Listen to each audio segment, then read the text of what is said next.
Good news, everyone! The Explorers Guild has just sent us a whole new set of tools and gadgets to help us explore the dangerous island of Patchlantis. Let's take a closer look. First off is the new snack shooter.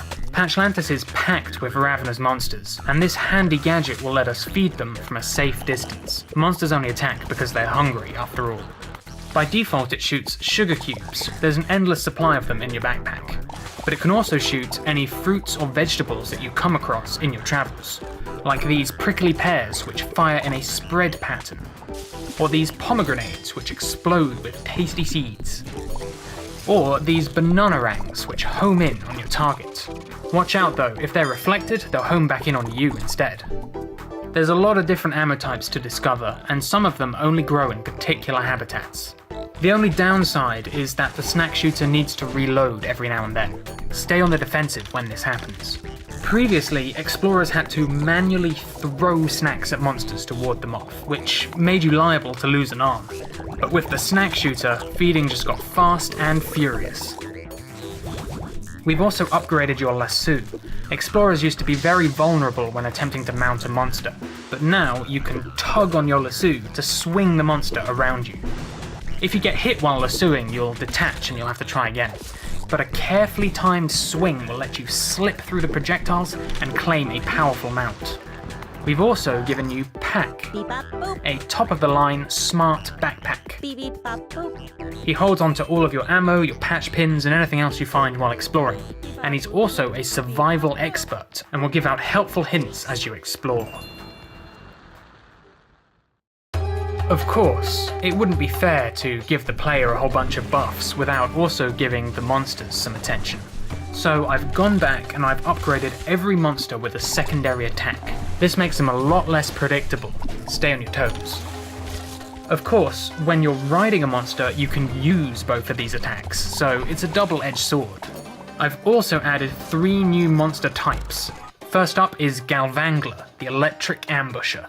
His Thunder Strike attack sends out shock-dealing sparks in 4 directions at once, and his Hypno Lure attack homes in on targets and pulls them closer, dealing dizziness at the same time. And for his defense, he can rapidly dash around the screen. You can't beat what you can't catch.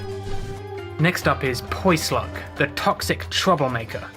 His Fumigate attack belches out a cloud of poisonous puffs. The poisoned ailment reduces your hit stun immunity, making you vulnerable to multi-hit attacks, so watch out for it. Bubble Bomb fires out a super bubble that then pops into a flurry of smaller bubbles. This makes it both a single target attack and an AoE. His defense ability, Slide, is a little slower than Dash, but it leaves behind a trail of bubbles that can block incoming attacks.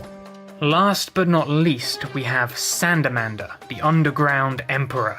Sandscreen kicks up a protective wall of dust, and with Spit Shot he can shoot out from long range. The sticky ailment lowers your movement speed. He can also tunnel underground, temporarily evading all hazards. This defense ability is highly versatile, but it comes with a cooldown. These newcomers bring the total number of monsters up to 8. I want to add many more in the future, but for now, I'd say this is a good start. Finally, I started work on a quest system. The aim of the game is to collect rare patches. Before, you would just capture any old thing you happened across, but now, Pack will start suggesting things for you to search for. If you find everything he needs, they'll be sent off to the Explorers Guild to help with their mission of mapping the entire globe. Eventually, I want to add some kind of gameplay rewards for completing these quests, but that's something to be fleshed out in future months. As a last note, you now gain EXP when you capture patches, and this in turn boosts your explorer's maximum health. This will help you venture out further from home. So I made a lot of progress this month, but there's still a whole bunch to complete before I can release a demo. I need to balance the monsters, add some more loot, fix all the bugs, and give everything another coat of polish. I also need to update the website and do a whole bunch of other things that go on behind the scenes in game development. Taking all of this into account, the demo will release on May 31st, which is the last Friday of next month. This demo will be free for everyone to download and play, since development is still at an early stage. It will also release at the same time as Devlog episode number 4, so if you want to be notified when the demo releases, all you have to do is subscribe to this channel. I also release a game design video once a month where I give my thoughts and analysis on popular indie titles, so stay tuned for those too. And if you can't wait a whole month, you can check out the daily devlog over at the PatchQuest community Discord server. I post a lot of screenshots and details there that you can't find anywhere else. There's a link in the video description. I also started a Twitter feed. I'll be posting a lot of GIFs there, so follow @PatchQuest if you're interested. And finally, I want to thank everybody who has subscribed so far.